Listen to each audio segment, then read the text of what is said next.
3, 2, 1. Hello. Hey.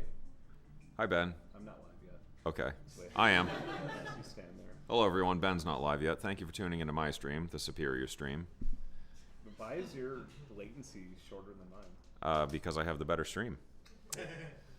So if you don't want to look at this guy's face and you want to look at this guy's face instead, you could go over to his channel and do that. I don't care. I don't mind.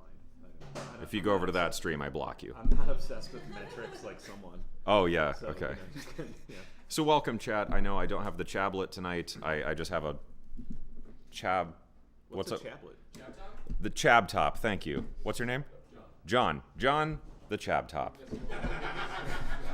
No chablet tonight. I have a tablet that I usually watch the chat on, and it has been dubbed the chablet. Oh, cool. So, well, hi. Howdy doody, buckaroonies. How we all doing? Yeah. Hey, assholes. Hey, douchebag. Yeah, that's gonna be my new thing. Like, hey, douchebag. Howdy doody, douchebag. Thanks for watching my channel. Yeah, thanks for coming out. This is really interesting. Yeah, thank you all. It's nice to go on tour and not have to bring gear anymore. Yeah. It's fun. The NAMM, I did a NAMM speech and then the Q&A, and it was just like I opened for Richard Devine just with my voice, which was kind of funny. Like, yeah, instead of dragging out all the gear. But yeah, thanks for coming. It's really nice to have everybody here. Everybody's live, just so you know, in case you want to tell me some really personal story. Yeah. It's going on the internet.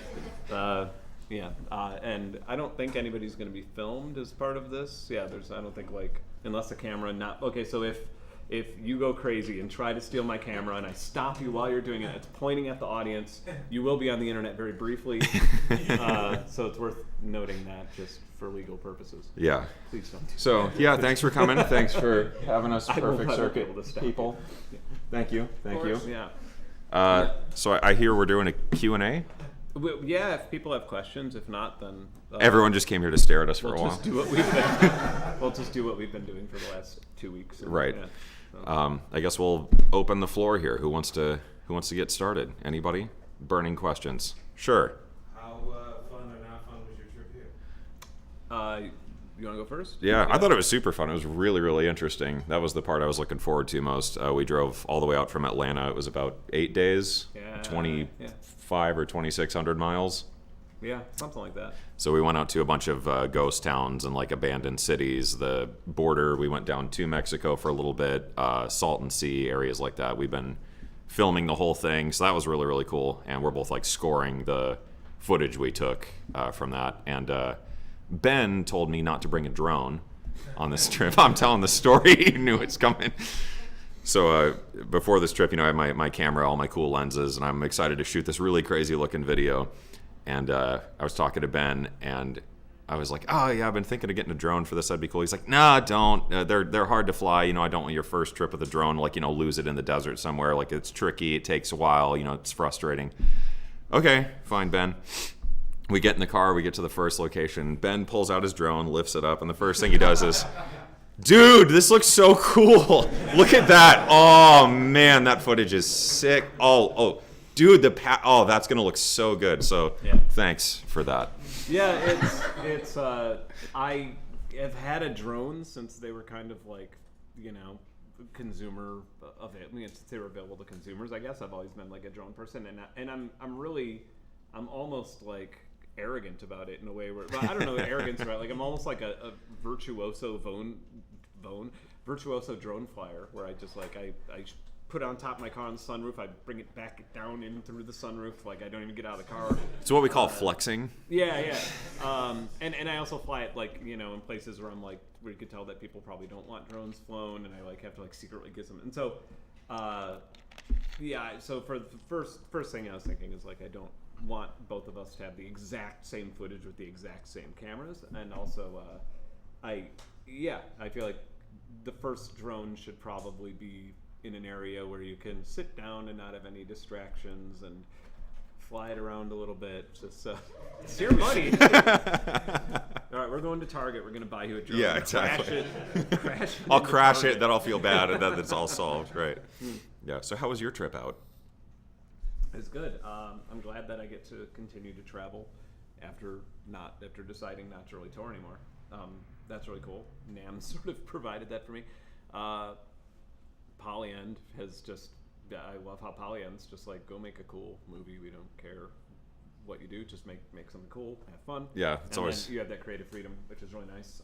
And UVI on your Yeah, part, UVI for me was did just the like, same. Yeah. here's your, get to NAMM, whatever, do whatever you want, no questions asked, Yeah. which is very dangerous permission to grant. Yeah.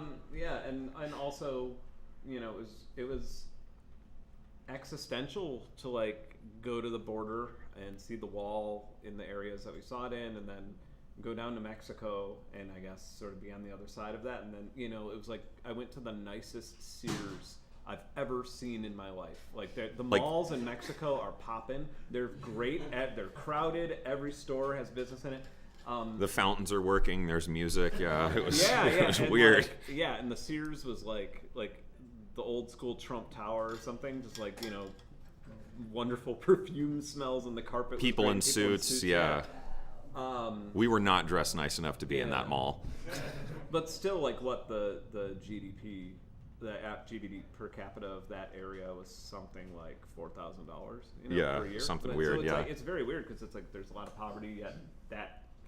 Yeah, and then coming back, saw a lot of like Haitian migrants just waiting for nothing, just outside of like the border crossing where you walk over. And by walk over, it's more like wait in line for hours.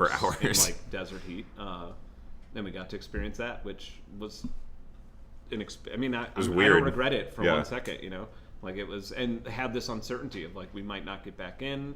I might have to go to Tijuana and go to the consulate and like, and he might get back in and I might not. Like we were like planning for all that stuff, like, while filming like, a synth video, which is like, but these aren't the things you're like, I'm going to start a YouTube channel. Next thing you know, you're trying to get back in from Mexico. You got to figure out if he's going to the consulate. But that being said, in a weird way, I was kind of like excited too. I was like, if I'm going to go to Tijuana and I'll figure it out and it'll be fine. The food will be great. It'll be nice. So that was a lot of fun and definitely different. And then NAMM, NAMM is just, no, I don't know. I used to look at NAMM as like this bad thing, but I guess this conglomerate sort of thing that like was this lame old guard. And I talked to them a little bit in the last couple of years. I've been talking to them a lot more, like some of the higher ups there and stuff. And one thing that most people don't know, and NAMM needs to do a better job with this, is it's a nonprofit.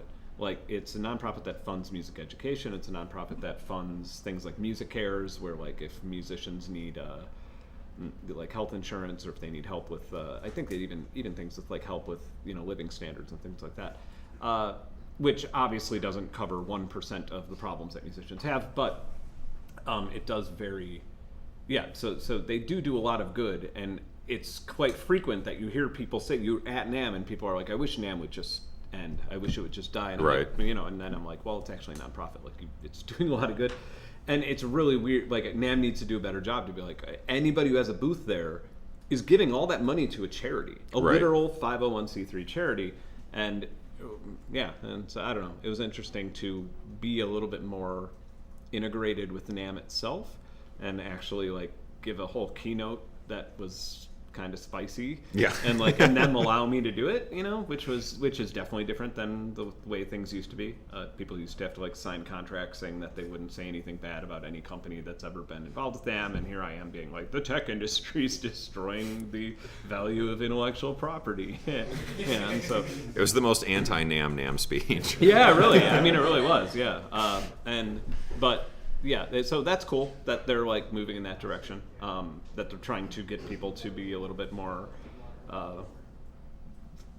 current, I guess. Right. It's not so much, the show is built as like a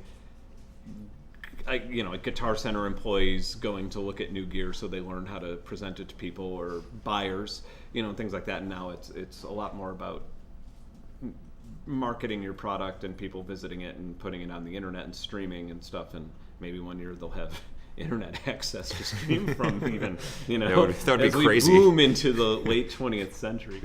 I don't know. The internet's just a fad anyway. Kids and their smart rectangles. So I guess all that is to say the trip was okay. Yeah. I guess other questions. I'll be your moderator tonight. Go ahead, John. Are you still doing time-scale experiments with glowing algae in your basement? It's not in his basement anymore. Yeah, it's in my guest room, and that's where Cameron's. Ask how I know. Yeah, dude. Like, yeah, when you turned in bed, algae just. Yeah. Yeah. Yeah, I am. It's not a fast thing. It takes a really long. It's like watching algae grow. Yeah. Science takes a really painfully long time, and that's sort of the funny thing about making science content is that YouTube content needs to be like, new thing, music change, scene change. Otherwise, the human brain just can't. They just, I don't care. Especially if you're trying to be like, hey, this is why you should care about this. Here's this awesome thing that you're about to see. And science is kind of the opposite of that because it's this very, long waiting for things, and then you'll come up with an idea, and then you'll, for lack of a better term, you'll try to prove yourself wrong over and over again. And and the internet doesn't work. The internet always tries to prove you wrong, and so it's it's very interesting to kind of figure out the right way to turn that into content without sensationalizing or without it being clickbait and without it doing what every single science channel has done. Discovery Channel, National Geographic, they've all turned into, not that I'm some conglomerate cable news network or something, but I feel like even a lot of YouTube science channels, they've kind of had to, that's just the way it goes. And YouTube's all about just yellow journalism. Well, it comes down to money. It comes down to how much money do I have to make some of these videos? Because some of them are really expensive to make, and usually the ones that are the most expensive to make are the ones that are getting the least, that are making the least amount of money. So, oh yeah, that's good. My mom just yelled at me on the stream chat. She said, "Repeat the questions asked before answering them." Should I just echo them louder? You're the moderator, dude. Okay. You. Ben, are you still doing science algae? Yeah. Am I still baking up the algae? Baking the algae. Yeah. I don't know. I would watch Science with Ben. Yeah. Little theme song. Yeah. Any others? Yeah. Other questions. Who's next? Yeah, because we're going to go to the chat if you guys don't have any in that. And these people are insane. Please don't make me do this. I see a lot of message deleted. I've been deleting a lot of messages. I say you have a moderator that is very busy. I have 2 in there. Yeah. Okay. Yes. As musicians, I always love the idea that people see different things about the world because of what they spend so much time doing. And so as musicians, and content creators, is there something that you see about the world around you that's unique to what you do that you would like the rest of us to know about? That's a great question. Repeat it. What's your mom's name? Denise? Yeah. Hi, Denise. Mrs. Jordan. Mrs. Jordan. The question is, what do we see in the world around us as musicians and content creators that we would like to share with the world? So, take it away, Mr. Jordan. Yeah, that's an awesome question. That's a question that I feel like everybody should ask themselves every morning. What do I see different than what everybody else sees, based on my experiences, and how can that be useful to somebody else? There's a lot of things where it's this would be amazing. There's boring things where it's the lighting in here is amazing for filming. Right. A lot of I've spent so much time looking at things being this is what this makes me feel like things aren't real. I've always been a big fan of the liminal space type of environment, the half real feeling. So there's a lot of things like that, but I think also, some of these experiences going back to going to Mexico and stuff, it's you don't really think about that in your day-to-day life, and you don't really think about that, how many people are in the country that went through that same experience and then just never went back, and do you hate them because of that, or are you angry? No, that's actually it makes a lot of sense. And it when you're down there and seeing it from that perspective, and I don't know. I guess with being a content creator, I think, makes you think a lot about what I spend a lot of time trying to avoid. Well, I spend time fanning flames, and I also spend time trying to avoid fanning flames with people being divisive and people being tribal about things, because they just are all the time. And like sometimes it's actually good. It's a good thing when like you have something that you're very passionate about that you believe in, and you kind of want people to be like, proactive about it, and you kind of want to make things happen. And then other times things are just, there's like really stupid situations where but I don't know, for lack of a better term, or for lack of a better example, like Bitwig, or the Akai. I gave the Akai MPC 61 a bad review because they gave me a unit that was like broken, and it happens. And then I did another one, and my relationship with Akai is fine and everything's great, but like on the internet it was this big thing. There was like no less than 10 different videos that were made over it, and Akai people were accusing me of being paid off by Roland, and then like and then the non-Akai people were just we're saying that like beat makers aren't real musicians, which like then had all these like really ugly undertones to it. And it's just like, man, maybe the synth was just broken. Like maybe yeah. How about you? I mean, I don't know about you. I've been paid off by the dairy industry. My whole channel is about bringing got milk back. Yeah. I'm just getting to that point. Yeah, I mean, I think similarly for sure, a lot of it is like visual stuff from the content creation side of like, how do I frame this? How do I light this? How do I do this a certain way to get like a certain feel going or whatever? But I think the big thing for me is kind of further to your point is kind of about like stories and stuff, like the things that kind of catch your attention, where you're like, that's interesting. Like there's something there that turns into like a proper story. So we were, God knows where, New Mexico, this town. Hachichi or something? Yeah, it was that day. Hachochi? Yeah, weird, something. Yeah. We ended up, or no, it was Lordsburg where we were staying for the night. Oh yeah, that place. Yeah, this town called Lordsburg, and it's in the process of becoming a ghost town, which is a really weird feeling because, like traditionally we associate ghost towns and stuff with like the 1800s, old settlers and whatever. And it's really far along. Like, yeah. It's doing really good at that. Yeah, so it is, yeah, like, and we got there for the night, we went out and filmed some stuff, and Ben has to have his 9 o'clock cereal every night. So he was like, hey, do you want to go to the dollar store? Okay. So we walked down to this dollar store. The only store. Yeah, the only store in this town, because there's like, it's off the highway. Everything else is gone or falling apart. There's a hotel, a McDonald's, and a dollar store. That was pretty much it. And yeah, it was really, really falling apart. It was crazy to see some of these buildings. And it was weird because it really did look like people just got up and like gave up living there and left. So we get to this dollar store and we're checking out. And I think you asked her, are you from the area? What's up? She's, yeah, I lived here my whole life, 40 years, something like that. She was, it was a mining town. The mine dried up, and now... And of course, I'm like, what kind of mine? What kind of... yeah. Okay, what kind of... What were they mining? Yeah. And the lady's like, I don't know. So, the mine dries up, everyone leaves. She's like, so, our town is dying, and it's becoming a ghost town. And it's stuff like that really stands out to me. It was like, that's such an interesting idea for, like, a short film of, like, someone who's lived somewhere for 40 years and has watched their whole town die. Yeah.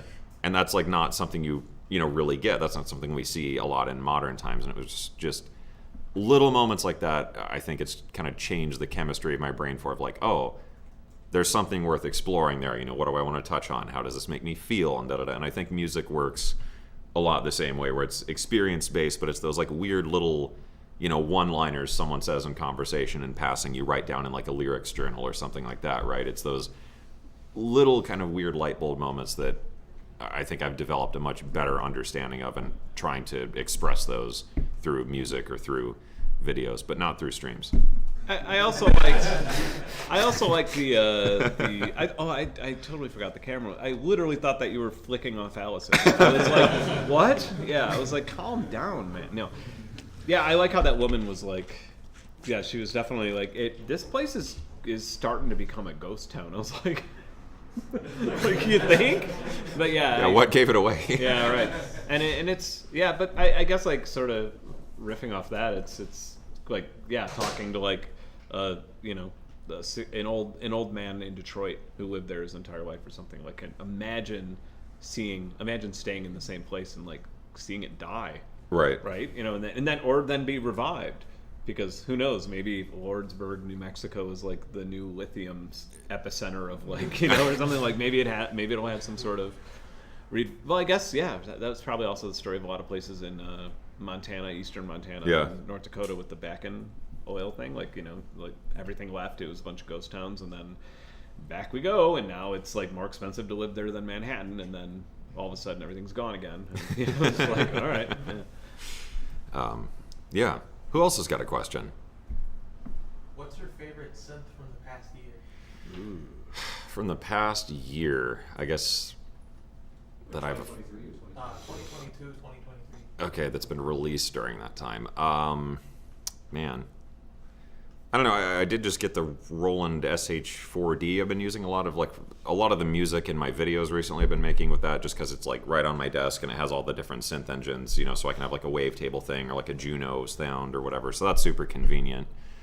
Yeah, I haven't really gotten anything all that new recently. I haven't really been after gear. That really confused me for a minute. I was like, oh yeah, but you're not doing gear reviews. Right, yeah. I don't really cover that stuff anymore. I'm like, yeah, so that's been like really handy, and I've used it in a few tracks. And then I guess the Archeria Mini Freak is like super, super cool. I was really excited for that one because I've been like sort of in the loop on that for a long time, and it was awesome to see it like finally out. And I hope they add a wavetable update to that. But yeah, other than that, I haven't really picked up anything new. I would say that's a tough one. Because I guess it's like for my own music making purposes.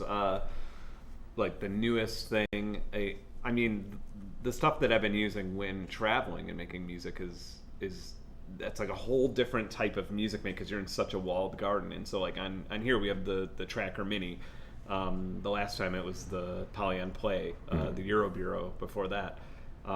I feel like if something can go on an entire trip and score the entire thing and come back, that's like the qualifier for like an amazing piece of gear, right? Because I have this laptop thing and it's got this DAW in it. Yeah. Super portable. Yeah. Does all sorts of stuff. Dude, when I show you the internet, you were gonna freak. Yeah.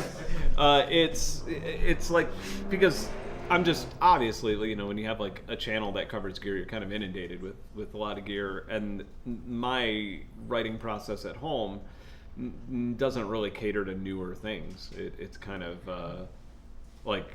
honestly, like, I would say the thing that I use the most for my own music at home, even with Polyand here, is like the Medusa. Like because it's just so weird. It's such a weird thing, and I can't make anything like that on the computer.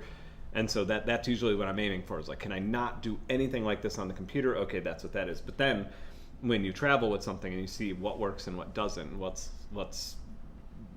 takes a lot of labor to use, and then what keeps you up at night.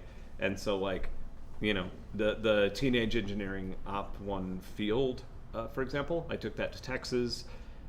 I found myself like having to set time per day to use it because of the like weird, well, I mean, it's like it's a brilliant interface, but something about finishing a song on it was really, really difficult for me. But I've seen so many people make like Jeremy Red Means Recording, like he's ripped that thing up so much, like he's done such a good job.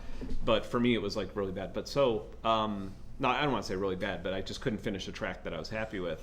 Whereas like the Polyan Play, it was like I wasn't sleeping in the hotel on that trip because I was like up at night just constantly making music. And I think I had like a beta firmware at the time. And so I guess that's like, I guess to give you that solid answer, it's when you see those travel videos and what I'm using, that's usually like if I come home and I have a full 5-6 songs, something like that, that's just like, I guess, proof of concept. Yeah. And someone over here had a question, I believe. Yep. So Ben, you mentioned people trying to prove you wrong on the internet. Yeah. Nice videos, and I saw your EEG biofeedback video.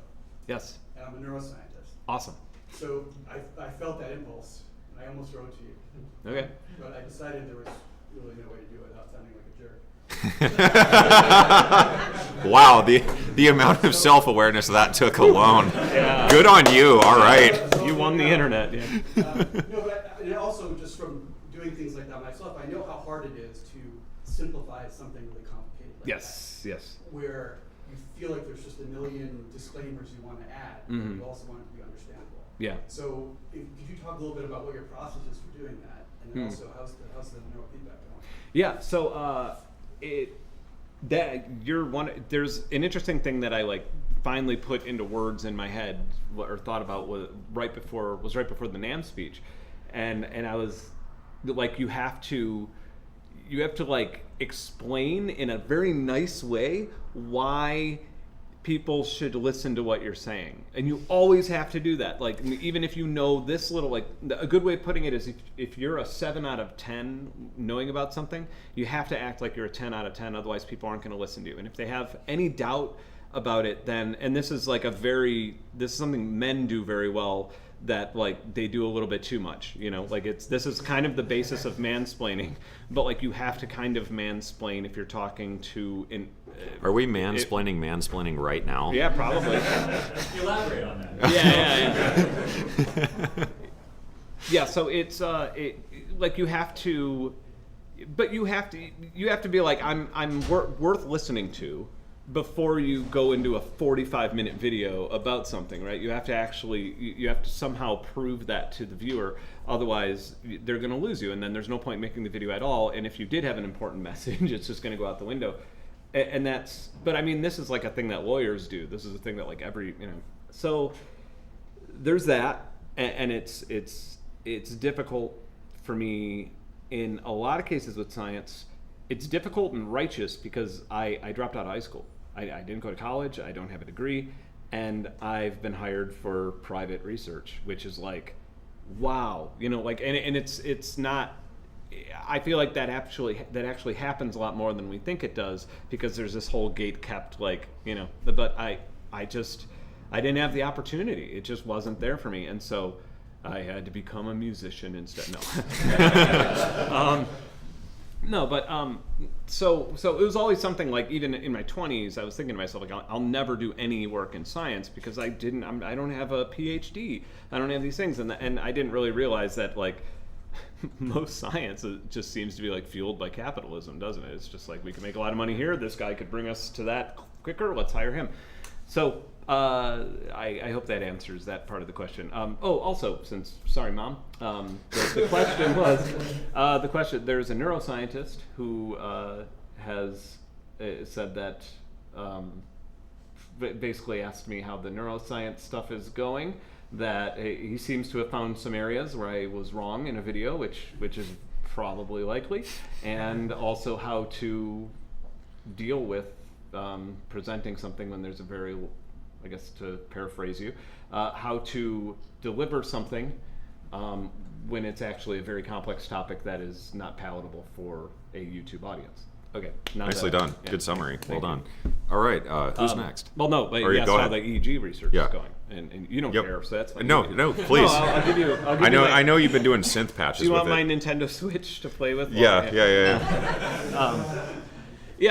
It's. Does your iPad have any games? Yeah. There's a good amount of it that I can't talk about because it's under NDA, because it's with. But the other side of it,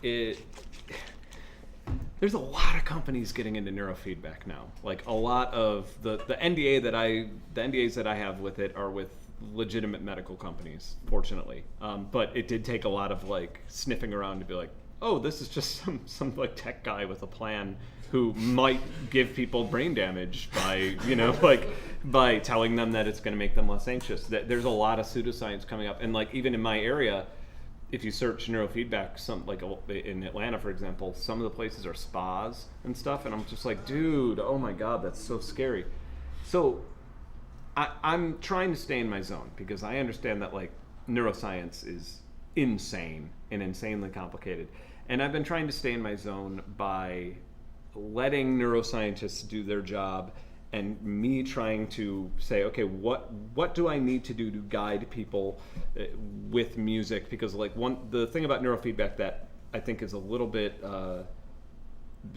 one of the bigger problems is like so much neurofeedback is just like moving an airplane up and down, like, or get the white ball up here, or turn the green light on, things like that.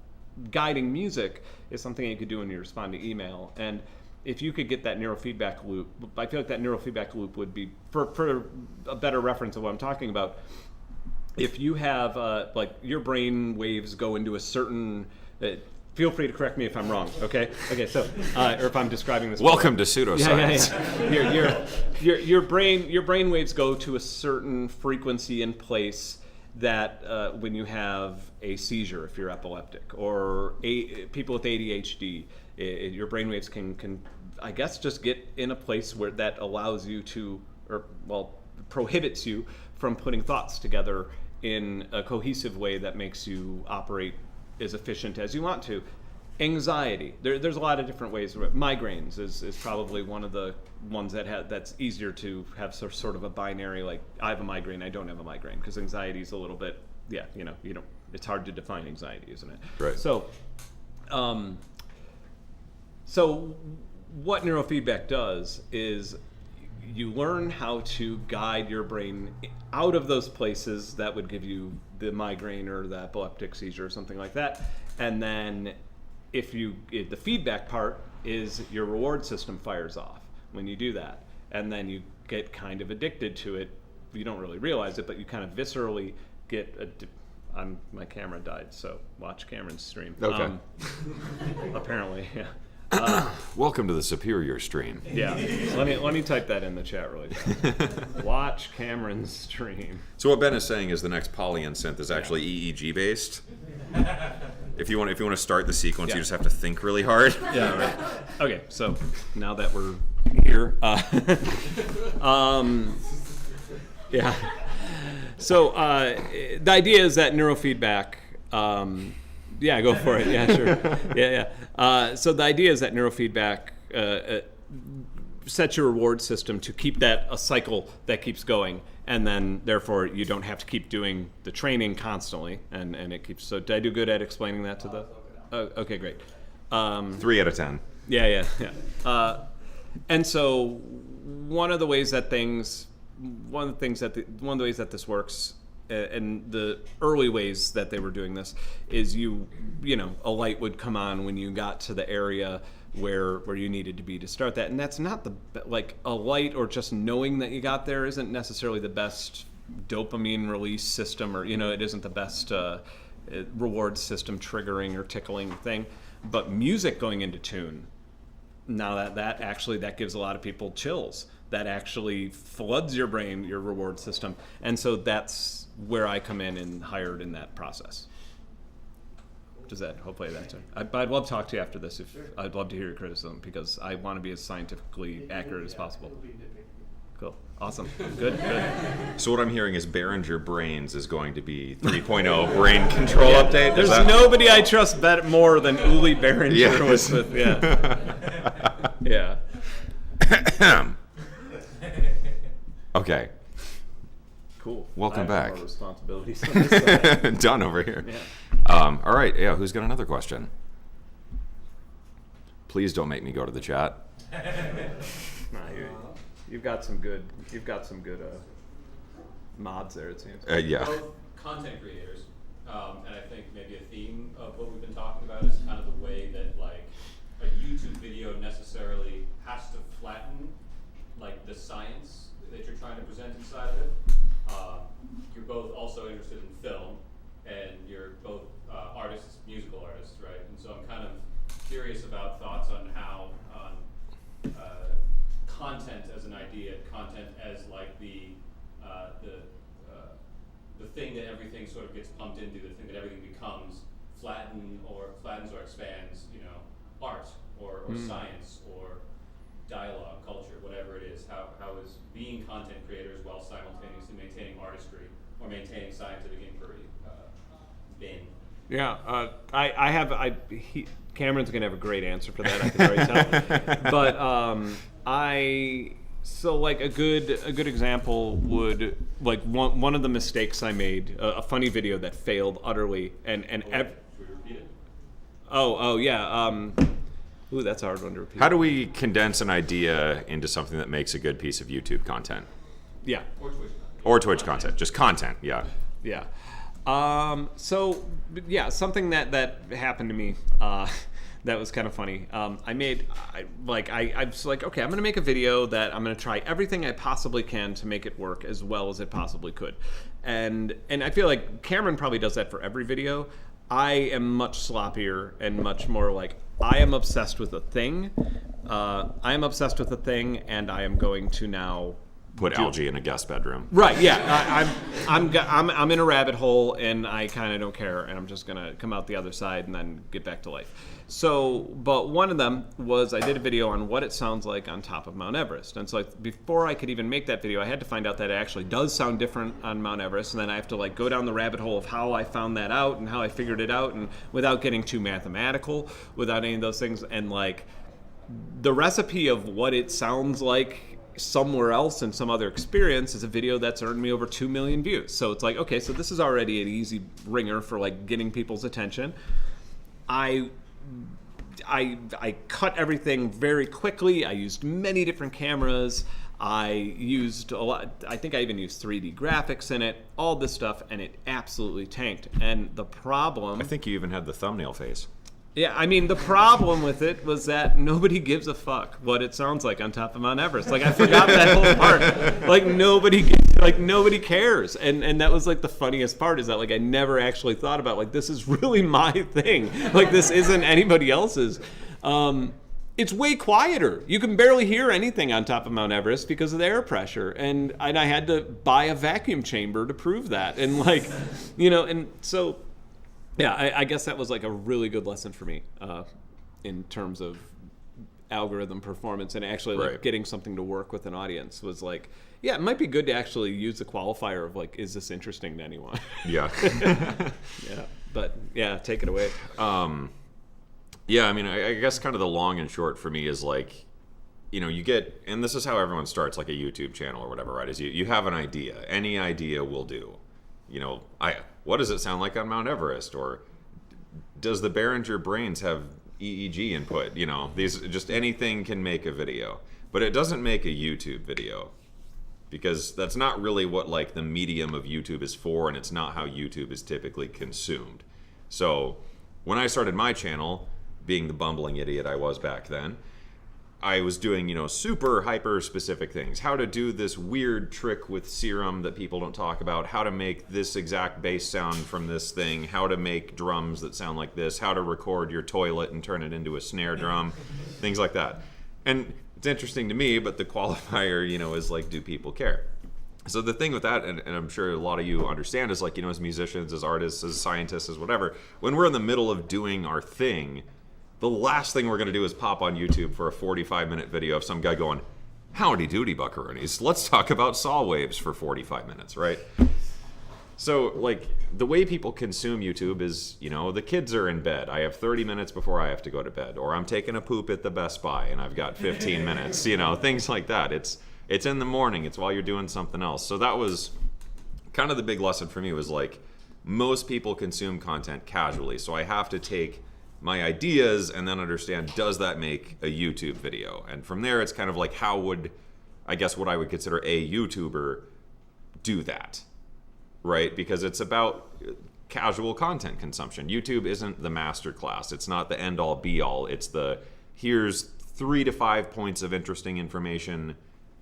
Do with that what you will, right? Because it's about engagement. It's about getting comments. It's allowing people to insert themselves into the narrative or the argument and leave a comment and say that you're an idiot and I hate your glasses or something. But yeah, so that's kind of the way I have to frame it. But then the big thing to me is like, and I think that's really what separates some of the other channels, is understanding my own content consumption habits, but also understanding like, what is an idea? Does that idea make a good YouTube video? And does that idea make a good Venus theory video? And I think like with the education aspect or anything else really, it's like if I can't explain what I'm about to talk about to like my 5-year-old nephew, I shouldn't be talking about it. And I think it's not really a challenge in that, you know, you feel like you're leaving stuff out, but it is a challenge of like, what is the best way to present this information in a way that someone, you know, sees a thumbnail and goes, sure, I got 10 minutes. So I think that's kind of the big secret. Yeah, and you're good at that. You got it down. You got it down in a really good way, and your channel success really shows it. Like it's interesting when you figure things like that out. When you figure out when you figure out what makes the whole thing click, because it takes a really long time to have any idea. Yeah, like and it's just like the titles and thumbnails, for example. Like I took something, I think it was from like the NPR journalism course thing they do, or maybe, yeah, I think it was NPR. They have this like journalism course thing, and one of the things they talk about is like, if you're going to write an article, you start with the headlines, and you need to write 20 headlines, because 18 of those are just going to be total shit. Like, they're going to be dumb. There's so many little weird things, right. like weird things that you learn. One of my favorites is that if you have a question, if you have a title of a video that's a question, like there's this phenomenon or theory where automatically everybody, when they see the question, their answer in their head is no when they see it in a headline. And so, like, you're like, okay, so you think it would be a good title to be like, you know, can A beat B? And people will just say no and not click it. But when after you say like, why A won't beat B? And then people are like, why? Why won't that happen? It's very bizarre. And I think it's a way of like framing ideas and understanding that, where the challenge comes down in like the writing, the research, and all that. So it's, you know, instead of coming up with an idea for a video, it's like, I'm going to come up with, you know, 10 to 20 video ideas, and I'll pick one. And then, you know, with that, you got to frame it of like, and that's kind of my initial qualifiers. Like, if I can't see the title and the thumbnail for this in my head, even if it's not the final one that's like going to be out, but if I can't, you know, sum that up and give those 2 points of information to either exploit like a curiosity gap or something, that video is not ready to be made yet. And then from there, it's titling, thumbnails, doing different variations, working all that down. But within the ideas, I mean, I usually spend about probably 2 to 3 days writing my videos, and a lot of that is like, you know, researching things, finding different, you know, ways of looking at whatever I'm trying to present or whatever, writing out a script. Is this information as condensed as I can make it? Is this the right order? Could I change that order to change, you know, the feelings that you're getting at certain points in time? Can I do that in a way that gives a better storyline that keeps you watching? You know, it's a whole way of thinking that's just completely different from a lot of other art. It's stuff. worth pointing out that, like, thinking about this, like having these conversations and thinking about it, I find it kind of disgusting too. Like, it is, you know, nobody starts a YouTube channel and they're like, how do I can't wait to learn how to tweak the algorithm for the best performance. I can't wait to be, you know, like, right, like I can't wait to have the Mr. Beast, you know, type of channel that just like, you know, everything's a dopamine rush the entire time you're watching it. But I guess at some point you do have to weigh it in, and it's definitely a give or take, but it is really rewarding, because when you do have a video that a lot of people see, and for me it's children. Like, if I'm ever recognized by a kid that has seen one of my science videos or something, I'm like, wow, okay, I'm doing something right. Like, that's really good. It was really worth tagging it the way I did and using the thumbnail I did, because it actually reached, you know, a sponge of a mind, you know, that actually is going to use it in some way where, you know, that's probably not being taught to them. Yeah, well, and that's totally the way it goes. It's just like, as much as people love to complain, like, you're doing clickbait titles and your thumbnails and da-da-da-da-da,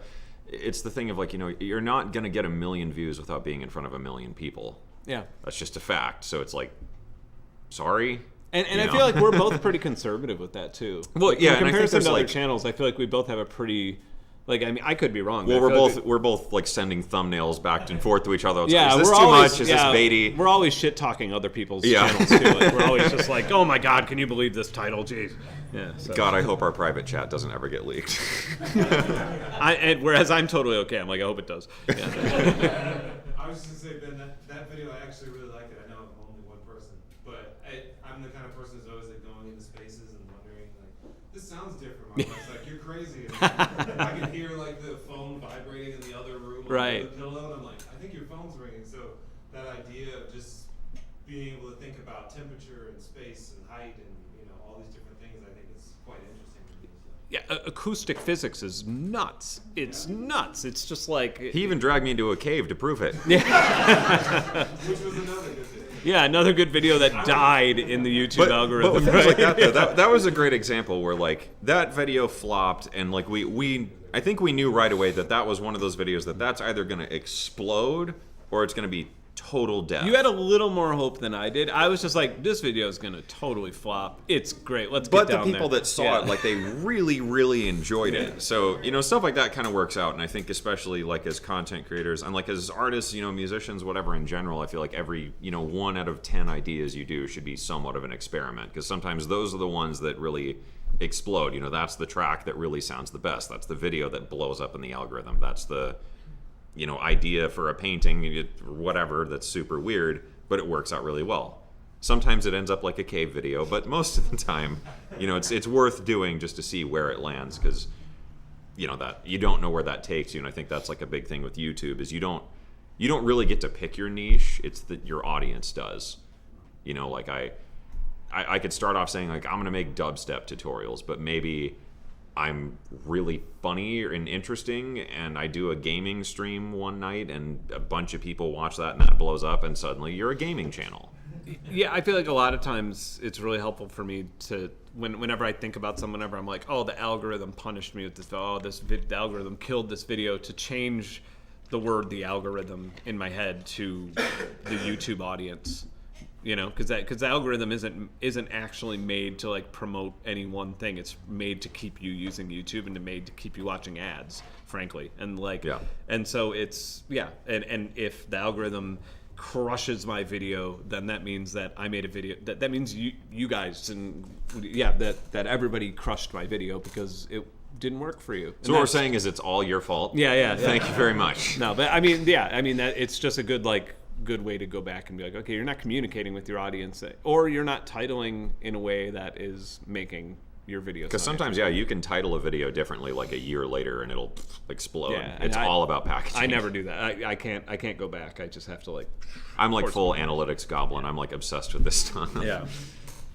Yeah, you should be a consultant. Seriously. Probably.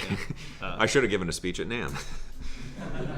But yeah, I think musically too, there's something there as well where it's like, you get all these ideas for like this huge track and all these parts and whatever, but it really, and Allison and I were just talking about this the other night, is I don't think art is defined by creating. I think art is defined by subtraction, where it's how do I put this idea down as purely as possible to communicate or convey whatever it is I'm trying to do, right? And not letting go of that like initial line of thinking or whatever it was. I want to make this track, and you find like a drum loop that is just that's the thing, right? So what do we build to serve that purpose? And then we build that out. We have our initial, I always call it like the vomit pass of just, like any idea will do. Again, it really just comes down to that. Like any idea will do, just here's my song. That's usually how the song goes.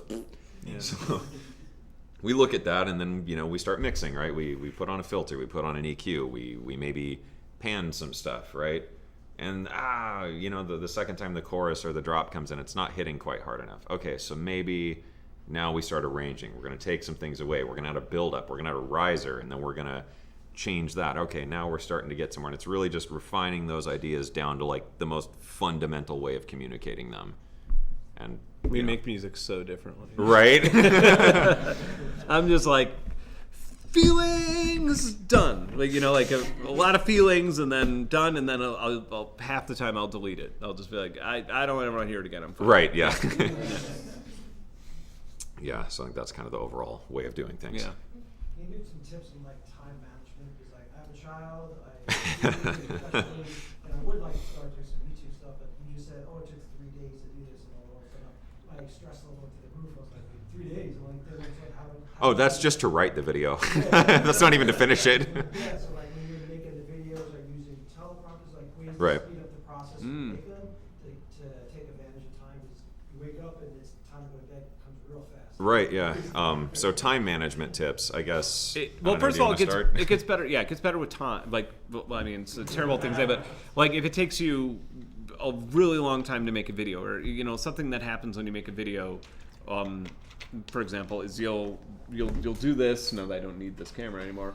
You'll talk to a camera and you'll say the same sentence 300 times before you get it right, and you'll keep doing it. But eventually you'll say it 200 times and 100 times and 50 times, and then get it done. Now I'm down to like, I don't know, 4, but that's still bad in my head. But it's way better than the first YouTube video I ever made.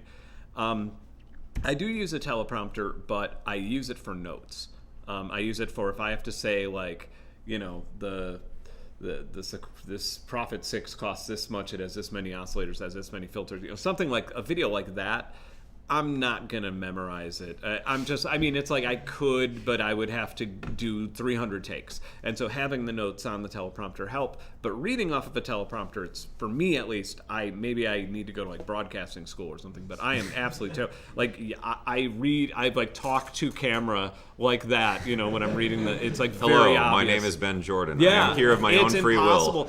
will. Yeah, and another thing I noticed is like I'll write a script word for word how I want it to be in the video, and then it's never is in the delivery because like I try to, especially if it's something funny, because like there's a lot of sentences that I can't complete without laughing, and that one being included. And so, and that's like where all the personality comes. Like I can't write jokes or I can't write the funny part that like just comes out of the moment of saying it, which is super important though. Like that's like the most important part of a video, is because that's like when people are laughing or when people are, or if you have a spicy take about something, like it is an emotional thing, and that's like the part that people identify with. They're not identifying with, you know, that my I don't know what you would say, like my memoirs that I'm writing and then reading to the camera. Right. And so, as the more you do it, the quicker it goes, the better it gets. There is one thing that I have learned is that like initially I thought that you had to have a video a week to have any chance to be on YouTube. It very much is like you're just throwing a bunch of stuff into a pile of chances that'll work. So the more you do, the better chances you have that one that is going to work and identify your channel and get more people to be subscribers. But like it doesn't punish you for not uploading stuff typically. No. Like that's just not how the algorithm works, which is amazing news because I was really stressed out about that. And well, because it used to work that way. Yeah. And another thing is like don't ever one thing I really really hate is when people gatekeep being a professional musician or being a professional like you know, like if people like, oh, you have a day job, like let me tell you, like look, I could show you my Spotify numbers. They're really impressive and awesome, and I don't make much from it. It's not my day job, believe it or not. I would love to, you know, I would love if it was, but I'm not a full-time musician. Like, I mean, both of us have day jobs. Right, yeah, like YouTube and talking at NAMM and things like that are my day job. And it's an awesome day job, and I like it, and I'm very fortunate to have it. But at the same time, it's like I don't know if I'm a professional musician now because I get paid as much as a dog walker from Spotify after having, you know, over 1 million independent listeners per year, which is like, you know, that used to mean a Grammy and like millions of dollars, but now it means like, you know, nothing wrong with being a dog walker. I kind of would rather be doing that. But yeah, your turn. I think time management wise, I mean, the big thing I always do is the 5 thing rule. Just 5 things a day. That's my checklist. Any more than that, you're just going to stare at this pile and just go, shit. You know, it's easy to pile on a checklist. So it's really about doing that. You know, do I need to write a video? Do I need to edit a video? Whatever. I tend to work with videos in batches of like 3s. So I'll write 3, edit 3, film 3. The reason I do that is mostly just because it's, you know, kind of like when you're making music or something, it's hard to switch between writing mode and mixing mode and things like that. So I find that that's easier for me just to be writing scripts, editing scripts, then I focus on the filming. And that way as well, when I am filming, the only thing I'm worried about is filming. I'm not worried about what I'm going to say or what shot is on screen or whatever. And then I edit 3 because, you know, editing mode is very different from filming, is very different from writing. And you guys, when you're doing your filming, is it just you by yourself? Yep. Okay, so Well, you sometimes have assistant. I sometimes hire people. Like I was if especially if it involves me and another person, a lot of times I've been filming stuff with Stephen Thompson. He's a UFC fighter. That's very much not music content, obviously, but they beat up Uli Berenger. The acoustics of the head. But yeah, you know, that for those shoots I typically have to hire someone, but I would say like doing it yourself is the way to go. 9 out of 10 times that's the case for me. Yeah, I do all my own filming and editing and color I don't grading understand and how stuff. like so many YouTubers have editors, and I cannot give that creative flow to somebody else. It's like that's mine. Same with music, though. I've never Yeah. had my music mastered by a separate agency or anything like that. I've always been like, no, it's mine. You can't have it. But I think most of the workflow for creating stuff, like video-wise, is it really just comes down to you and your process and like the type of content you make. Just because like the way I film and shoot my videos is very deliberately done because I know the end result I'm after. And unless you wanted your videos to look and feel exactly like mine, most of that workflow is just not going to be relevant. But I think batching things is helpful. Having a more minimal to-do list is much more manageable. Even if it is just like a couple simple things. I think that's great advice because I have ADHD very bad, and I'll make a list of like 10, Yeah. 15 things, and then I get so stressed out. But then if I narrow it down to say 3 or 4 things, all of a sudden I'm like, all right. Yeah, that's always worked really well. And I think the other thing is just, kind of like that 10-minute rule of there's going to be a lot of times when you do this kind of stuff, especially YouTube, but, music or other stuff as well, where you don't want to do it because it's the one part that really sucks, where it's like, I just have to like, okay, now I got to like cut this down and like add in this and da-da-da-da-da. And that's the thing, if you give yourself 10 minutes to start going on it, then you'll, generally be willing to see it through once you just actually sit down and start doing it.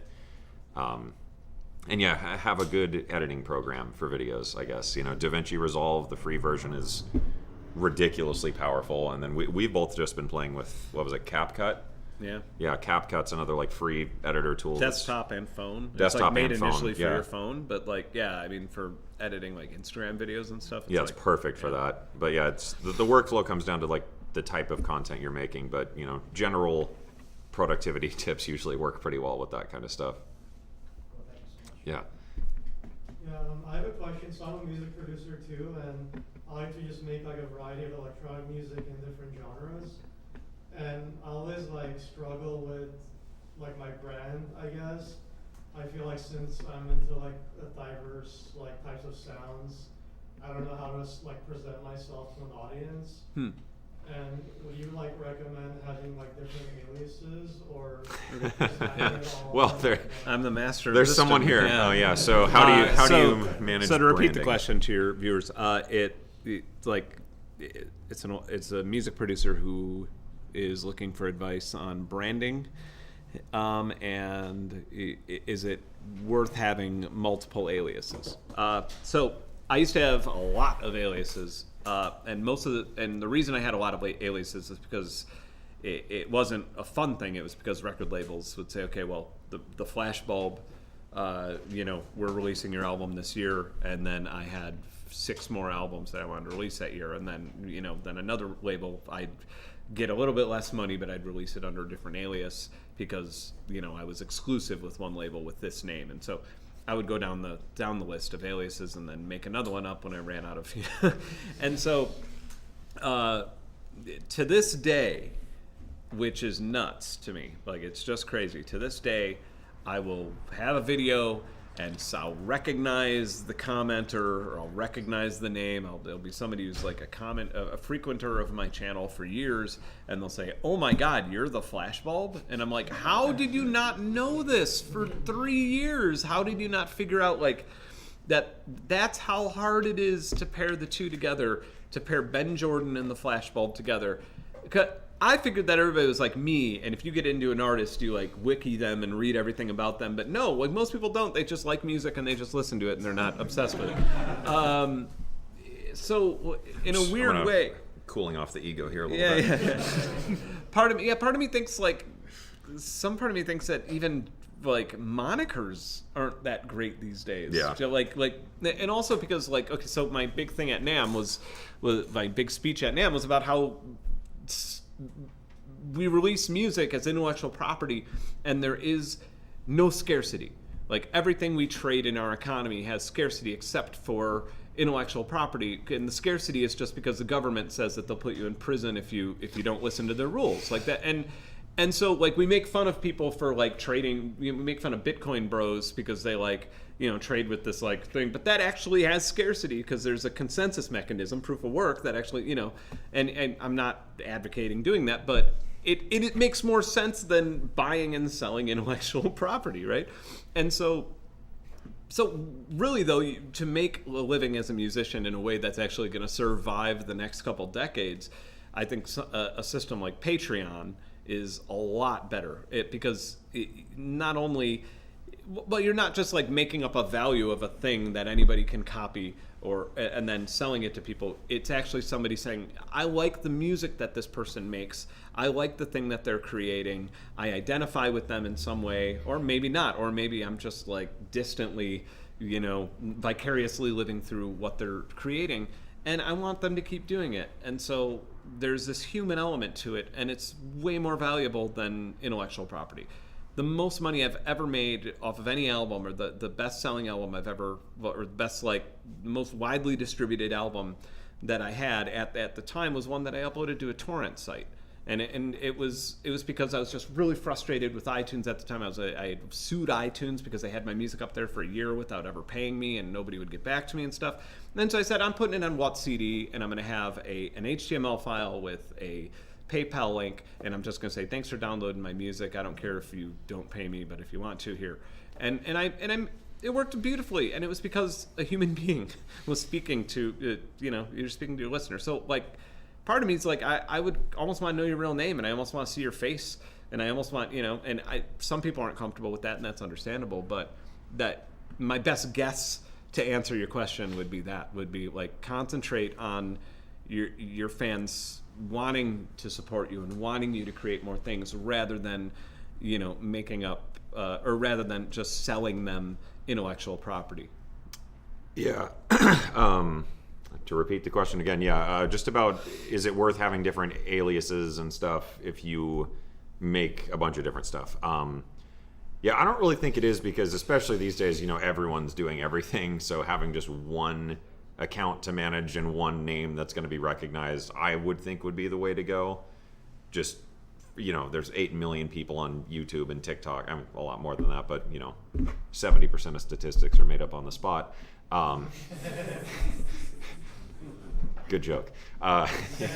So, I think just having one thing to hold it all under is kind of the way to go. And I think the best example of that was probably a conversation we were having in the car on the way out here, was if you're writing music and you're, making a bunch of crazy heavy metal or something, right? And you have a couple albums, and then you ask your fans, all right, what do you want to hear more of? And they're probably going to reference one of your older albums. I really liked this one sucked, make more like this. But the thing is you made them like that in the first place, as you said. That's the important part, yeah. So it's, as an artist, you can explore whatever you want because you set the bar. Right. Yeah. If somebody likes an album so much that they want more of it, it was your ingenuity or whatever, but it was your creativity that made that happen. And that's what you're expected to do as an artist, I guess, right. More so. But at the same time, you said that you release a lot of different genres, and that there's nothing wrong with being. It's funny because people will call you scattered and disorganized until they call you prolific, right? And then you're, it's kind of and same thing. I have the same issue with my channel that I had with my music, right? I can't stick to one thing. I can't be I'm going to do this and make this type of content. It's always going to be different. So. Right. Yeah, I think it's important to just be willing to explore whatever and just put it out under one label, because this is you and this is what you do. And at the end of the day, you're an artist. I've always defined art by just doing something, creating something because you want to. That's all there is to it. One of my favorite metaphors for that is if my backyard was dark and I needed to see in my backyard at night, I would create a light, and I would just build a light in my backyard and design it however it worked best. And then if I said, that was fun, I'm gonna make another light, and then I got addicted to making lights in my yard, and I just made 100 lights in my yard. At that point, somebody would drive by and say, "That's some awesome, beautiful looking. That's a cool yard." And then maybe I'll die and it'll be folk art. That guy looks like he grows algae in his guest room. Yeah. But yeah, it's once you pass the first light, then then you're just doing it because you love it, right? And that's totally fine, and that's totally okay, and that's what makes. That's what makes us human. How do you define being not to get super existential, but how do you define being a human being, knowing that if we aren't a post-biological species, if we're not living in a simulation, if we're actually just flesh and blood human beings. You have to bank on that humans will never die, right? You have to bank on that, because when the last human dies, every single thing that we've ever accomplished will be gone in a moment. And so, like, if you love making music, then, like, just make as much as you can. Do what you love doing, because it's not about building this thing to be remembered. It's about living your life and enjoying it when you have it. And, yeah, not beating yourself up about if people are listening to it or buying it or supporting it. As you know, money's good to, you know, buy things and eat and have clothes, but have roof overhead. Yeah. But yeah, just somewhere in the middle there is a good way. And that's the perfect circuit Q&A. Yeah. I guess we got other questions? Yeah. Still got 20 minutes, I think. I believe so. Yeah. What is your favorite video you've made, and why is it your favorite? What is your favorite video you've made, and why is it your favorite video, Cameron? Man, I don't know. My favorite video I've made, I really enjoyed just making that cave one, because that was kind of pushing a lot of what I really wanted to try doing on the channel. Even though it totally flopped, it was like that was a totally different approach, and it really let me lean into the things I wanted to explore content-wise. It didn't really work out, but I learned stuff from that I could take into other things. But it was probably that one just because that was the most fun. That was by far the most challenging. You know, dragging cameras through a cave and stuff, not a good time. But you know, it was cool because it was like, all right, I can purely focus on, like, you know, really pushing this to, like, why can't YouTube look like Netflix? You know, and how can I tell a really interesting story here, and how can I pull all this off and whatever? Because I think that one, it just captured everything I'm super interested in, and the thing that keeps me coming back to making videos is just, I love telling stories. I love cinematography and, you know, camera stuff. I love making music and going out on weird adventures. I love doing sound design. So I get to film all this, do all this stuff, have this crazy experience, come home, edit this video. Like, I love editing and, like, all the things you can do with it. I get to write the music that goes underneath that video. I get to pack it up. I get to, you know, play the title and thumbnail game. And then YouTube gets to take a big shit on my heart. But your viewers get to take a big shit. Yeah. Thanks. Yeah. Yeah. That you can do that as you exit the door. Yeah. That was a really unpleasant visual. Yeah. Sorry. I mean, that was probably my favorite because, yeah, that's just it's everything I love about doing what I do, and, you know, getting this ridiculous reason to go do it. Yeah. It's such a good question. I feel like in all that time I still couldn't come up with a good answer. I mean, there's some that are just, that flow really well. Like, I did one on the 432 hertz thing, which was, you know, and that one... Very well received. Well, yeah. Well, I mean, it was so crazy because I thought it was just going to be like a kind of a science thing, and then, like, maybe a little history lesson, but it, like, went down this weird, like, far right-wing rabbit hole, and I was like, this is insane. I can't believe this. And then there's another one would be like the Andy Green. So Andy Green from Rolling Stone, well, not the real Andy Green, fake Andy Green, was trying to scam me, and I traced him down to Ghana, the person who just scams musicians, and that person pays a witch doctor to give them powers to scam musicians. And that was like, I went down that rabbit hole and ended up, you know, talking to the witch doctor and having him put, you know, like, have these ancestors give me a spell that I had to drink gin and blood, and, like, all this stuff, and like, but I was still over here, and I was literally thinking, I was looking up flights to Ghana. I was like, is it too far? Is it too much to, like, go to Ghana, just a white dude walking around with, like, you know, hi, I'm Benn Jordan, and welcome to Jackass. Yeah.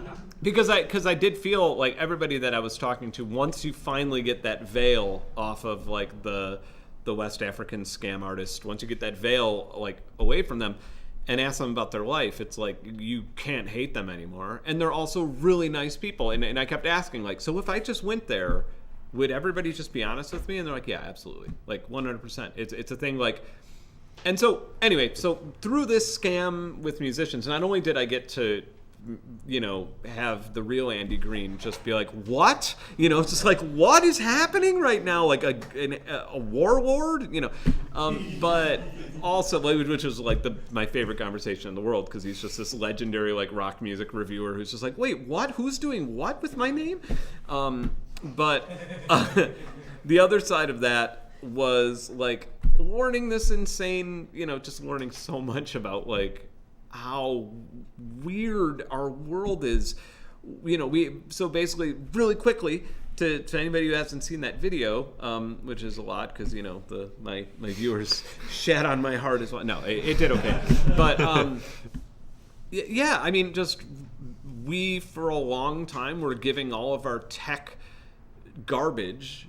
Dumping our tech garbage, our toxic tech garbage in Ghana, and Ghana oddly has pretty decent internet access, and the old Nigerian email scam kind of took off in Ghana even more, and because of all of the toxic trash, people were just able to build computer systems and things like that, and so and then this whole new scene started called Sakawa, which is this like weird culty movement that like people think there's like Sakawa boys, and there's movies, there's DVDs. It's like people look up to Sakawa boys, and they're people who have spells that from witch doctors that can scam Americans, because Americans in their eyes very understandably stole from them and owe them something, and they're getting back what was stolen from their ancestors when slavery happened. And so this whole thing is like this actually really cool folk story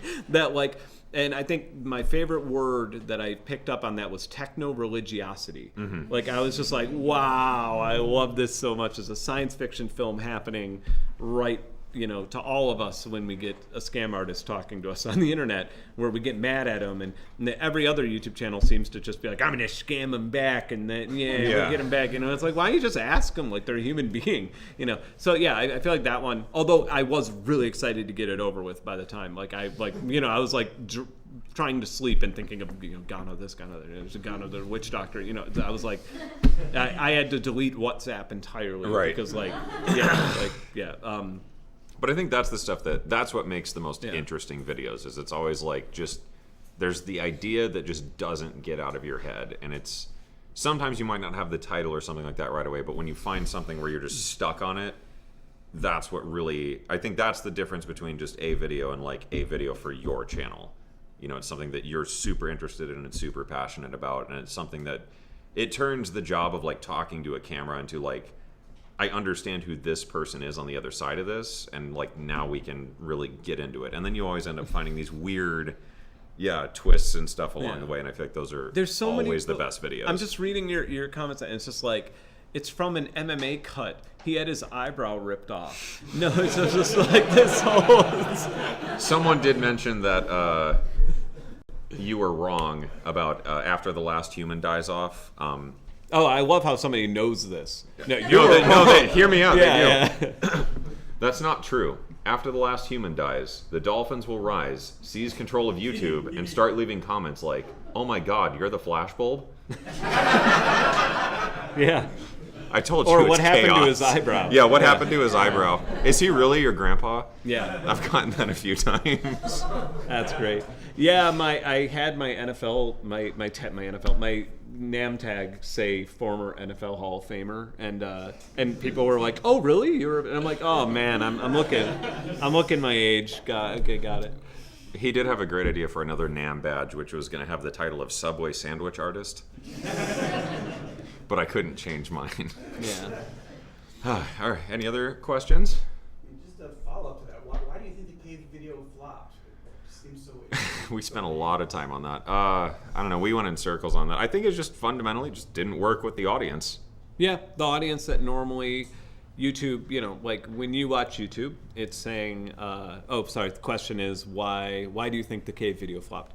When you watch YouTube, you might watch some of our content, right? And so it's YouTube's algorithm says, well, but like you like these guys' content, and you also like music, and you probably like the neurofeedback stuff. You like whatever, and caves, you don't watch cave videos, and so it's like, well, this one's probably not for you. And I think that's probably what happened. I think people weren't even getting notifications for it. Like it's like when you actually hit the bell saying I want to be notified every day. Like YouTube was even like, let's just leave this one.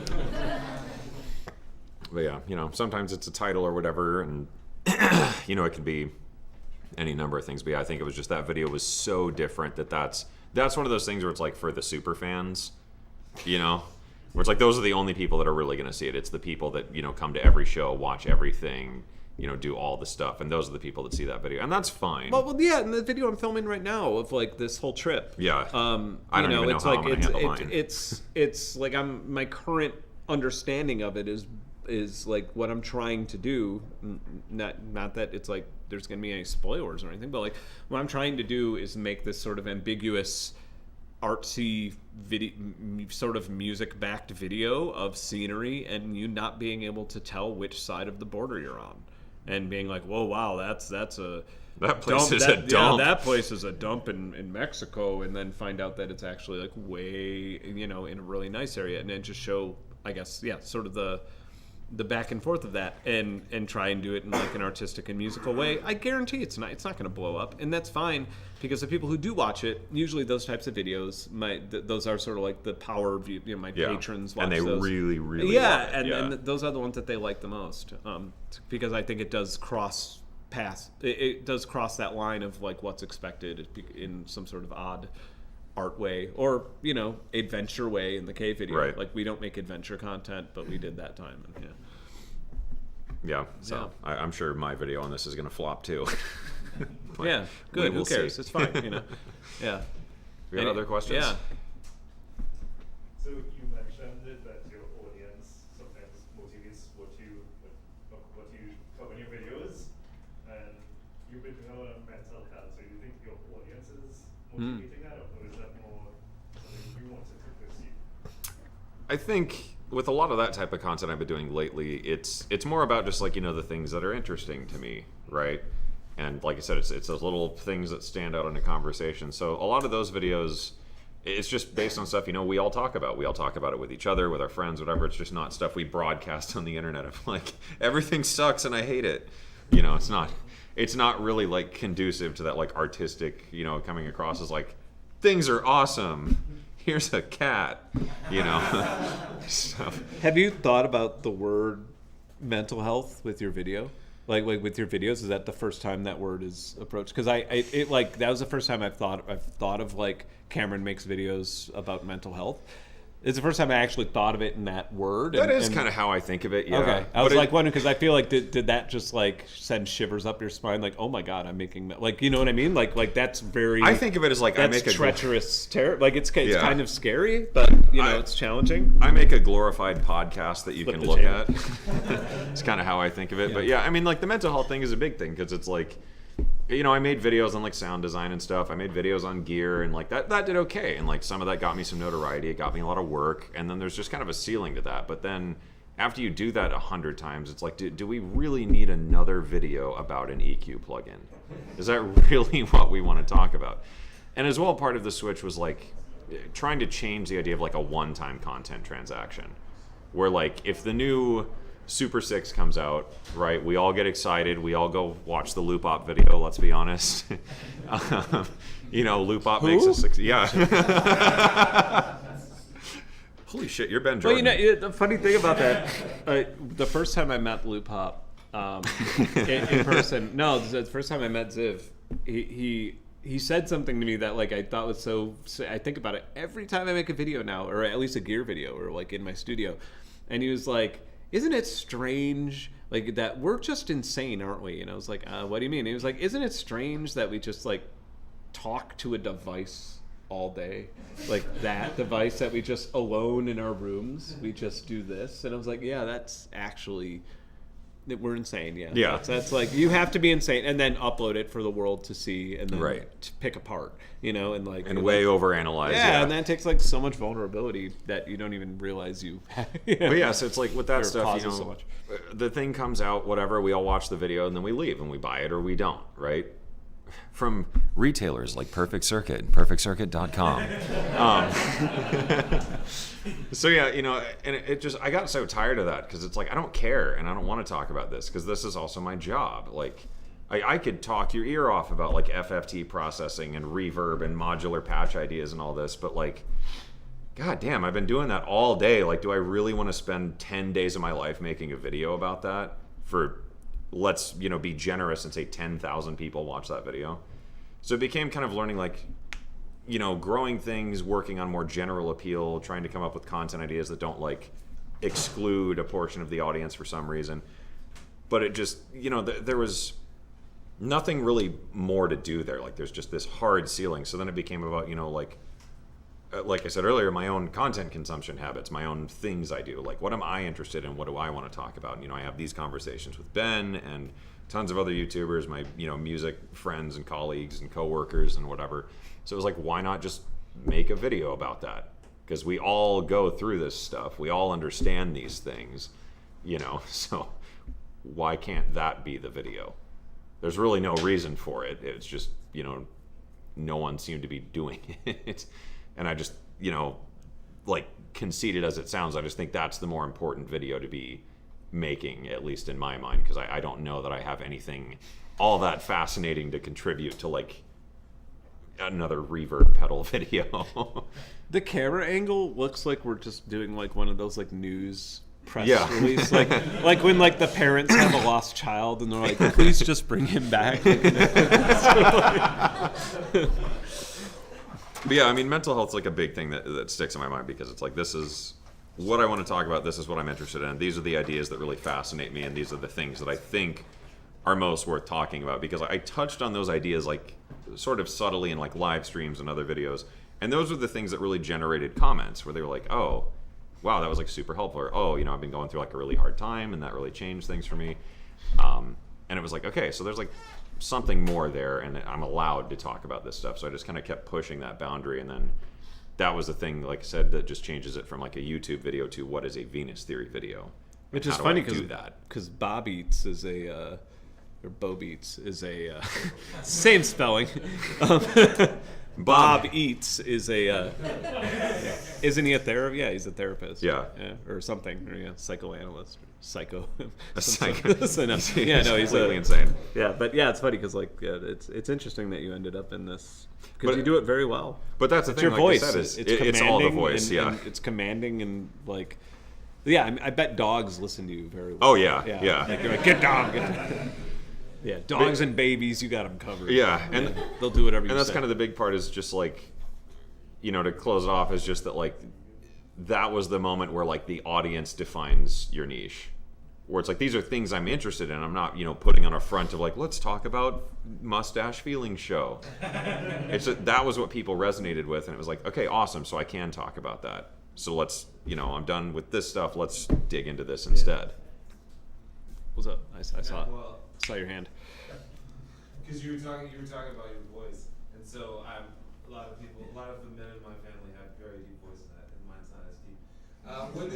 When did your voice get that deep? When did your voice get that deep? Yeah, my teachers in school hated me. I can tell you that much. Yeah, it was like I was, I don't know, maybe it was around the like 5th or 6th grade, somewhere in there. I got like a weird cold one time, and my voice, and you know, you get sick, because Ben's had that this morning. He woke up and he was Yeah, I like, have allergies since I've been, which is I live in like where I live right now in Georgia. It's like, I mean, for lack of a more PC term, or not PC, I don't know, perfect circuit. That's weird. For lack of like a more appropriate term, like I just call it like tree bukkake, just because like everything is just coated in pollen for 3 months, where you're just like, stop coming everywhere. And so, but And I have no real allergies, and then I come here, and sure, and of course I've been taking COVID tests and stuff, and I'm negative. But yeah, I was just like, okay, I guess. Between the allergies and NAMM, yeah, it's just you're talking all day, and NAMM is just like yelling for 3 straight days. But yeah, I was saying I love I love the deeper voice I have. I've been singing in baritone. That was the first thing he did. He's like, hey, I kind of sound like you today. Yeah. And well, what's your normal voice? You say the Fallout Ghoul. Hello, smooth skin. So yeah, I got like a weird cold or something once, and you get sick, your voice goes like way down. Mine just never went back up. So, but it's funny because my family's like the total opposite. Like no one in my family has a voice like that. So, but I'm also the runt in my family. Like I come from a lineage of Sasquatches. But I have like the cool like Ford F-150 voice. But yeah, so it was like I was a kid, and then I kind of just, thought it would come back, and it just never really did. It makes it really fun to order at drive-thrus. All right, and the authority thing is the best part about it, because like I could call myself in sick to school, and like no one questioned it. And I came from a town of like 8 people. Like they knew what my dad sounded like. He sounds nothing like me. But yeah, I remember once going through a drive-thru with my friend in high school because we're idiots and have nothing better to do, and ordering the mixed spaghetti, and I just kept repeating it. But because it has such an authoritative quality to it, it eventually got to the point where the person at the drive-thru window was, hold on, let me go get my manager. So, yeah, no, Where do you order mixed spaghetti through a drive-thru? I just drove up to a McDonald's and just started ordering just to see what they would give me. Oh. Yeah, it's not a thing, but so you're a sociopath. I had them so convinced that it was that they went and got the manager. Right.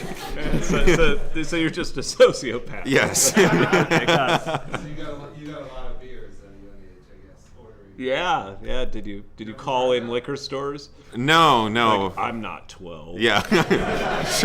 Shut up. My dad works at Microsoft. He'll get your Minecraft account banned.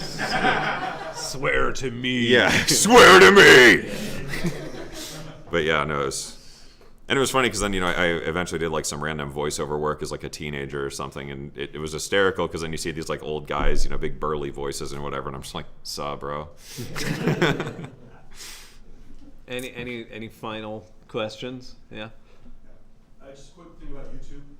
So, did you guys find you had success before you put your face on camera? Because then Luke Pop's really famous, and you never see the guy. Yeah. But there are only like a handful of people like that. Everyone else goes on camera, so the channel goes crazy, right? So, I'm just curious, did you find you had to do that to make your channel go crazy, or did it just naturally progression as you eventually go on camera, just for more engagement with the audience? I think I was always on camera. The question was, do we find that it's compared to Lupop, who has had success with not being on camera that much or at all, I guess, did we find success? Yeah, was there a moment when we found more success being on camera? Yeah, I think I've always done videos on camera, at least as best I can remember. But I actually have another YouTube friend, David Hillowitz, and he actually kind of ended up doing the opposite, where he started being on camera, but then once he was off camera, he had more success. So David, like, you're just super unfortunate looking, is what I'm saying. You just need to accept it, and the people have determined the content once again. Yeah, exactly. I don't really know that there's a relationship to it, because I think it's just the content itself. Like, some content works better with the audience without being on camera, and sometimes being on camera helps.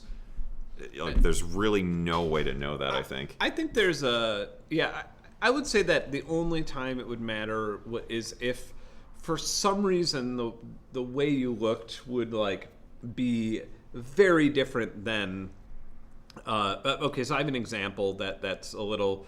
I don't want to use the person's name because like nobody knows what this guy looks like, but it's somebody who makes martial arts content that breaks down. And he is a very, very experienced martial artist who has spent his entire life learning everything from, not only martial artists, but boxing and things like that. And he's brilliant at analyzing fights, at analyzing footwork, stuff like that.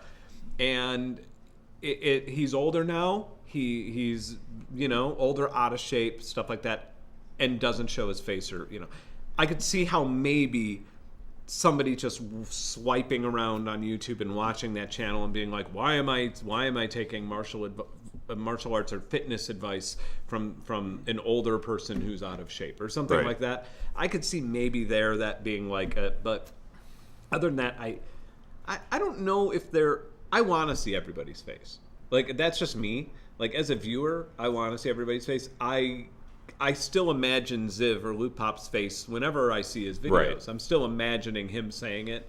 And I feel like I probably liked his videos more after meeting him in real life because, Yeah. like, you know, having that human element is actually kind of valuable and nice. So, but I think everybody's different. It'd be almost, it's almost like I want people to like raise their hand and be like, do you want to see?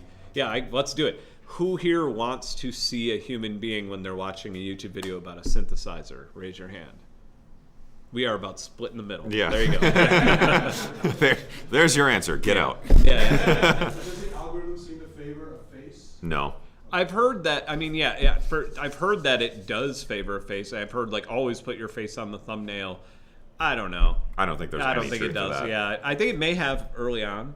You know. Well, but- that was like tags used to matter, and like things like that used to really be super important. But I think Yeah. the algorithm is so finely tuned anymore that it's just about, like I always say, Well, it's keeping asses in seats. Yeah, well, YouTube also had its like vlog moment where I mean things were like Jake Paul and Casey Neistat or whatever his name is, Casey Newports, I don't know. Casey Newport. It had like those types of personalities that were like on the absolute top, and maybe since people were watching that stuff so much that it needed a face to sort of, you know what I mean? If Yeah. that makes any sense, like that way. But Well, I think the algorithm as a whole is just, it's so easy to fall into like that conspiratorial mindset where you get super tinfoily of like, and we had plenty of moments of this with the cave video where we were like, okay, so when YouTube automatically suggests a thumbnail, is it looking for things to identify that end up serving ads within that oh target yeah, you could get very demographic? superstitious. Yeah. And that's the thing, like, you know, you get Religiosity. right, yeah. So Yeah. you have one video pop off, and you're just like, okay, so I did this face in the thumbnail. I shot the thing like this. It was about this long, things like that. And you reading the tea leaves there to say like, okay, this is what works, and then you do it again, and it, you know, nothing happens, and you're just like, I've been shadow banned. Right, Yeah. like I'm gonna complain now on Twitter. I'm gonna message Ben. I guess we got like maybe time for one more question. Yeah. No, it's, I'm curious what you guys are so successful, but like when you open up TikTok or your iPhone, it is insane like how much content there is. Are these people making money, or is it just like a small percentage of people making money? It's just like I feel like every day it's like billions and billions of people like showing up on it, and some of them are professional, some doesn't. But it's like, is that many people making a living off of it, or are they making any money off of it, or is it just With content creation in general, or just TikTok specifically? No, I just use that as an example. yeah. Okay. The question is like, do you? The question is, can you? Like when you open up TikTok and you see so many people, you know, are they making any money off of it? Like the average person that you Right. see, or you know. So I guess my answer to that, like everybody is recognizable to everybody else. Like if I go into a to the makeup section of Target, people aren't gonna be like, oh my God, Benn Jordan, I love your channel, you know. But at NAMM, I'm Tom Cruise, you know. Everybody's like, oh, but you're a Scientologist, you know. No, but bad example. But you know what I mean. I'm much more recognizable at like KnobCon than I would be at you know, somewhere else. But also, I've not been a big fan of TikTok because you can't. Well, TikTok has a huge problem. They don't really pay as well as YouTube, but that's because the content's not as long and it doesn't take as much labor to make. But also, like brands don't support TikTokers with as much money as they do YouTube because influencing doesn't work as well when you only have a minute. It works really well when you can tell a story. Like his Venus Series channel is an amazing example of what is like a great influencer. He could, because you've watched him so much and he's given you so much advice about life and things that are different, that if he decided to tell you that a VPN, you know, that's actually really valuable. Fortunately for all of his viewers, most VPN marketing firms are too stupid to know that he's actually the most valuable asset in that is like that sort of mid-range influencer that has a very close connection with 45-minute long personal videos. You can't have that on TikTok. My most successful TikTok, which was very successful, it had millions of... It was like 3.5 million views, right? Yeah, and it was like me feeding my ducks, and it just said, I have invented duck crack, and my ducks are eating a watery sludge that I prepared for them, and that did very, very well. And I was like, okay, well, time to get money. And TikTok was like, well, no, yeah, I think TikTok, I got a little dialogue that said, well, you did not have this many subscribers before you got these millions of views and reshares and everything. And I was like, wow, that's cool. Let's just keep moving that goalpost. Yeah. And then... ask again later. Yeah, and the amount of different firms that tried to buy the video... This is actually a video that's like been kind of on my list of things to create at some point, because like when you do go viral, when you do have something that explodes, especially on TikTok or Instagram, immediately just out of the woodwork comes all these companies. Lad Bible was one. They just wanted to buy it. They were just like, well, we just want to repost this. And well, they didn't want to offer me upfront money. They were like, we want to repost this, and then we'll give you 50% of everybody who reposts it after that, and we'll essentially copyright strike everybody who does this. And I was like, no, I'm not interested. Like, if you want to buy it, give me upfront money, but I'm not. It's a stupid duck video. I don't care. Then they gave me examples of somebody on Twitter who reposted it, who had like 500,000 views or something like that. And I contacted that person on Twitter, and I said, hey, do you work with Lad Bible, or do you work with this subsidiary of Lad Bible? Sure enough, they do. And so they reposted it and then tattled on themselves, being like, you could have gotten that money. And it's just like, what a bunch of fuckers. Like, God, it's just a duck video. But that's the, God, is it Betch? I don't know. There's some Instagram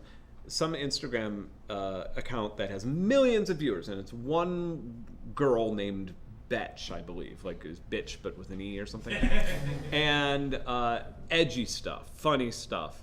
Betch is an agency. It's literally an agency with employees. They take money. Fuck Advertising is another Instagram account that's like very popular. Like they take advertising.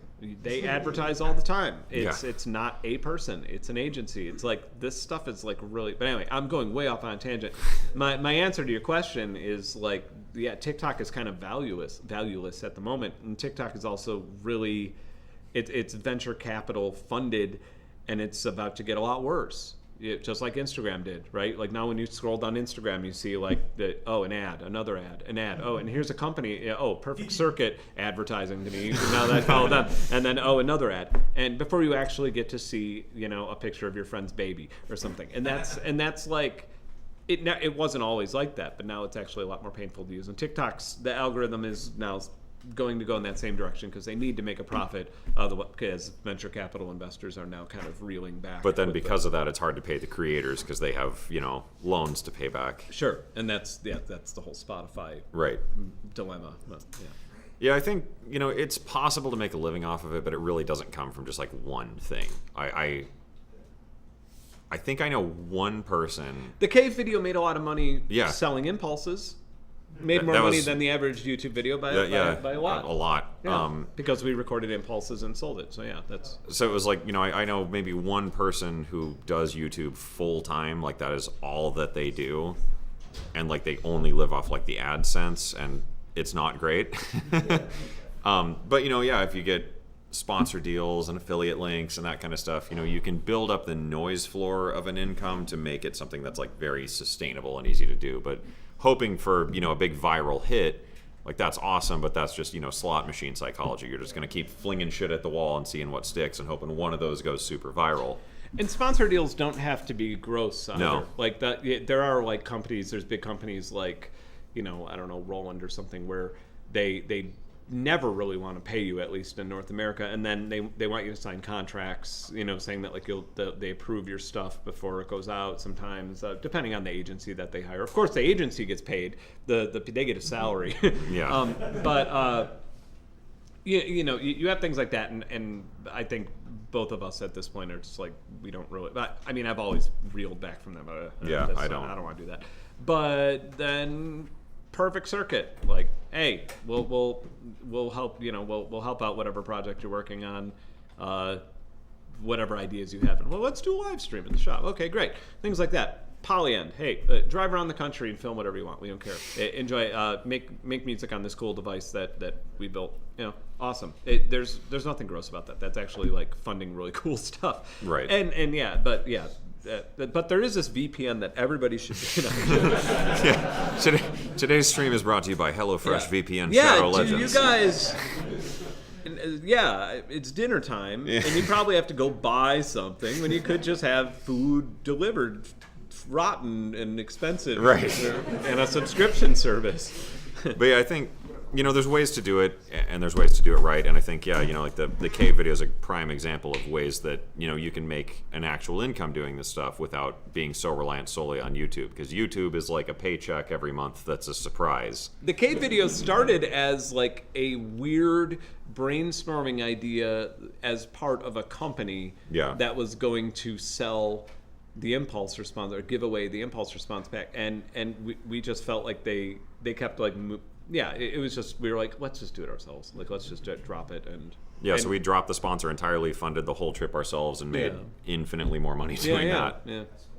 So and there's ways to do it. Affiliate links, if you make samples or presets, there's ways to sell those, and I think that's the big thing, is always investing the most in yourself and pushing your own interests forward, because I feel so weird saying this in like Perfect Circuit, but like companies are designed to use you. That's their job.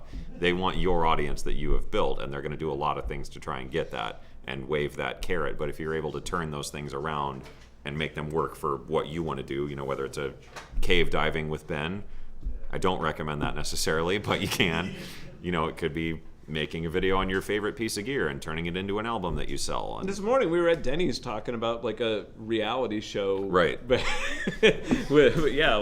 Funded by like a couple different brands that would just literally be like musicians. It'd be like because it seems like most of what a lot of our viewers really like is the interactions between us and the sort of I guess what's going on in our personal life and stuff like that. And so I was like, all right, I'll host a reality show where we get, we room people up together, make them make music together, and then have some sort of prize at the end of the whole thing. But then, we can get companies to work on that with us and bring these ideas to life. And we're not compromising on, our content or anything. We're just finding ways to make that happen that makes sense financially. And, sure, there's like business interests at play there, but it's, that's how the internet works and how although like we should give one person like a Polyend, one person like Arturio, one person that, and then like one person gets like a VPN. You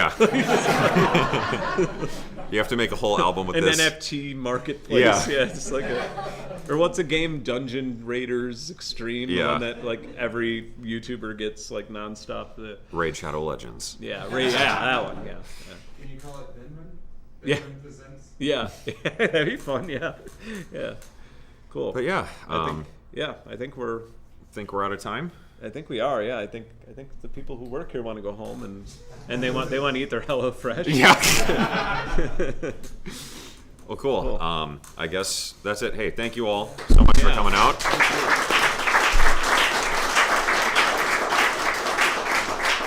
Big thank you to Perfect Circuit for hosting. Thanks, guys.